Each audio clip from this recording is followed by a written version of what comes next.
की रात अपने चरम पर थी। बर्फीली हवाएं मानो हड्डियों को चीरती हुई गुजर रही थी। पूरा गांव घने कोहरे में लिपटा हुआ था। मिट्टी के कच्चे मकानों के छत पर ठंड के थपेड़ों से कांप रहे थे। इस गांव में जहां सुख सुविधा के नाम पर केवल एक बूढ़ा बरगद का पेड़ था। ये कहानी गरीब किसान रामलाल की है। रामलाल 55 साल का दुबला पतला और झुकी हुई कमर वाला आदमी अपनी पत्नी गौरी और 8 साल की बेटी पूजा के साथ मुश्किलों भरी जिंदगी जी रहा था। साल भर खेतों में पसीना बहाने के बाद भी पेट भरना मुश्किल था। इस साल ठंड ने मानो उनकी आखिरी उम्मीदों को भी जकड़ लिया था। गौरी ने अपनी पुरानी साड़ी फाड़कर पूजा के लिए एक छोटा सा स्वेटर बनाया था, लेकिन पूजा की मासूमियत ठंड के सामने विवश थी। रामलाल की चिंता गहरी थी। उसकी आंखों में रात भर नींद नहीं आई। वह सोच रहा था कि कैसे अपने परिवार को इस ठंड से बचा सके। अगले दिन रामलाल ने फैसला किया कि सुबह का उजाला होने से पहले ही वह अपने पुराने जूतों और एक फटी हुई चादर में जंगल की ओर निकल पड़ा। ठंडी हवा उसकी त्वचा को चीर रही थी।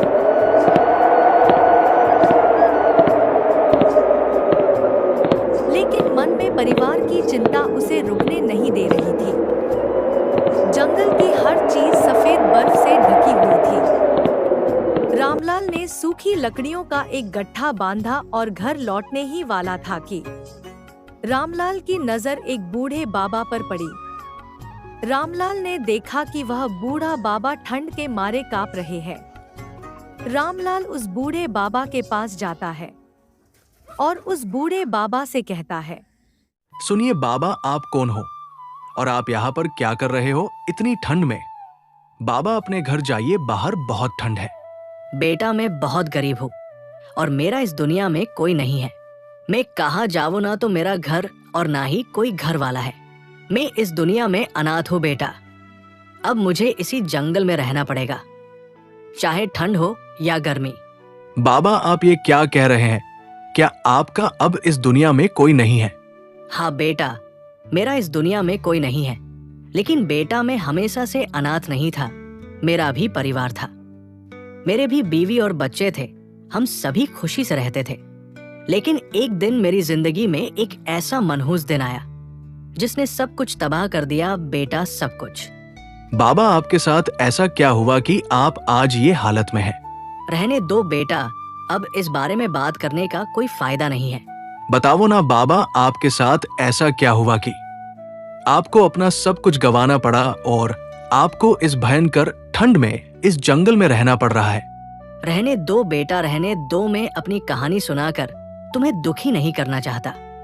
बाबा, मैं आपकी कहानी सुनना चाहता हूँ। अगर तुम सुनना चाहते हो तो सुनो। तो बेटा, ये कहानी है 10 साल पहले, जब मैं अपनी बीवी बच्चों के साथ खुशी से जिंदगी जी रहा था। मेरे 2 बच्चे थे, एक का नाम था राजू और एक रामू। मेरा उसकी तरह खेत में काम करने के लिए गया था। लेकिन एक दिन जब मैं खेत में काम करने के लिए, मुझे उस दिन ऐसा लग रहा था कि कुछ ना कुछ अशुभ मेरे साथ होने वाला है। और मुझे जिस बात का डर था वही हुआ। बाबा, आपको किस बात का डर था? आपके साथ क्या अशुभ हो गया? स्पष्ट बताइए बाबा, क्या हुआ था आपके साथ उस दिन? बेटा, उस दिन को याद करके ही मेरी रूह कांप जाती है। इतना भयानक दिन था बेटा, वो इतना भयानक था। उस दिन मेरी पत्नी ने मुझे बहुत बार खेत में जाने से रोका था, लेकिन मैंने अपनी पत्नी की बात नहीं मानी और खेत में चला गया। दरअसल उस दिन, अरे भाग्यवान रमा, मैं खेत में चलता हूँ, शाम को जल्दी आ जाऊंगा। मुझे आज खेत में थोड़ा ज्यादा काम है, इसलिए जल्दी जा रहा हूँ। अरे सुनिए जी, आज आप खेत में मत जाइए। आज तो अमावस की रात है। आपको तो पता है अमावस की रात के दिन हमारे गांव में क्या होता है। फिर भी आप आज खेत में जा रहे हैं। आज के दिन आप मत जाइए ना। अरे भाग्यवान, तुम भी क्या इन गांव वालों की बातों में आ गई? गांव वाले बस ऐसी झूठी अफवाह फैलाते हैं, ऐसा कुछ भी नहीं होता। अरे भाग्यवान, मैं बचपन से आज तक रोज खेत में जाता हूँ। कभी भी आज तक मेरे साथ ऐसा कभी नहीं हुआ और ना ही कभी मैंने ऐसा कुछ देखा। और वैसे भी मैं ये सब अंधविश्वास की बातें नहीं मानता। सुनिए ना, भले ही आपको ये अंधविश्वास लगे, लेकिन आप आज के दिन खेत में मत जाइए। मुझे आज ठीक नहीं लग रहा। आज दिन भर से मेरी दाई आँख फड़क रही है। जब मेरी दाई आँख फड़कती है तब कुछ ना कुछ अशुभ होता ही है। मुझे ऐसा लग रहा है कि आज कुछ अशुभ घटित होने वाला है। मुझे कुछ भी अच्छा नहीं लग रहा है जी। पिताजी, मम्मी इतना कह रही है तो आप आज खेत में मत जाइए ना। काम तो कल भी हो जाएगा। आज के दिन आप रहने दीजिए। सुनिए, आप मेरी ना सही, कम से कम बच्चों की बात तो मान लीजिए। बच्चे भी आपसे कितना कह रहे हैं तो उनकी बात तो मान लीजिए। अरे भाग्यवान, ऐसा कुछ भी नहीं होता। तुम्हें कितनी बार समझाऊं मैं। अच्छा, तुम्हें क्या लगता है आज अमावस की रात है तो आज क्या भूतों की बारिश होगी? आज चुड़ैलों की बारिश होगी। अरे मैं हर साल अमावस के दिन खेतों में रात भर काम करता हूँ, फिर भी आज तक मैंने ऐसा कभी कुछ नहीं देखा। ये भूत वूत सब अंधविश्वास की बातें हैं। और भाग्यवान, वैसे भी मैं कहाँ आज रात भर काम करने वाला हूँ। मैं तो आज शाम को जल्दी आ जाऊंगा ना, खेत में से काम करके। अभी तो मुझे जाने दो, मुझे खेत में जाने के लिए लेट हो रहा है। चिंता मत करो, मैं आज खेत में से जल्दी आ जाऊंगा। ठीक है, तो आप जाइए, लेकिन याद से आप जल्दी आज शाम को घर आ जाना। अगर आपने थोड़ा भी वक्त लगाया आने में तो मैं आपको लेने के लिए खेत में आ जाऊंगी। ठीक है, अब मैं चलता हूँ। ऐसा कहकर मैं वहां से खेत के लिए निकल गया। मुझे उस दिन काम करते करते पता ही नहीं चला कि कब रात हो गई। जैसे ही मुझे ये एहसास हुआ तब मैं घर जाने के लिए निकलने ही वाला था कि अचानक वहां पर बर्फ गिरने लग गई। बर्फ से बचने के लिए मैं पास ही के एक कच्चे मकान में जाकर खड़ा हो गया। तभी अचानक मैंने देखा कि वहां पर भूतों और चुड़ैलों की बारिश हो रही है। ये सब देखकर मेरी आंखें फटी की फटी ही रह गई। मैं वहां पर चुपचाप खड़ा रहा और उन चुड़ैलों का जाने का इंतजार करने लगा। लेकिन उधर मेरे घर पर मेरी पत्नी और मेरे बच्चे मेरा इंतजार कर रहे थे। मेरी पत्नी को मेरी चिंता खाई जा रही थी। अरे बच्चों, अभी तक तुम्हारे पिताजी नहीं आए। मुझे उनकी बहुत चिंता हो रही है। मम्मी, आप चिंता मत कीजिए, पिताजी आते ही होंगे। बेटा, रात के 10 बज चुके हैं, अभी तक वो नहीं लौटे खेत से।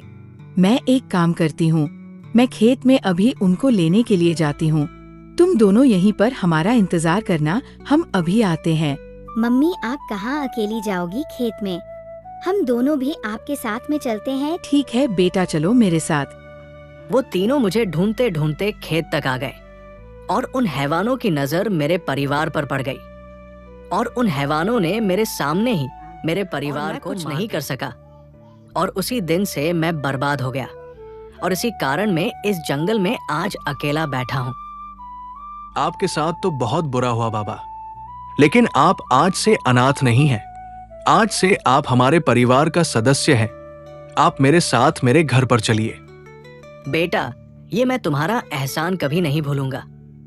बेटा, मैं कुछ तुम्हें देना चाहता हूँ। बेटा, उन हैवानों ने जाने से पहले वहां पर कुछ सोना छोड़ कर चले गए थे। वही सोना मैंने वहां से उठा लिया। ये सोना मेरे किसी काम का नहीं है। इसे तुम रख लो और अपने परिवार का अच्छे से पालन पोषण करना है।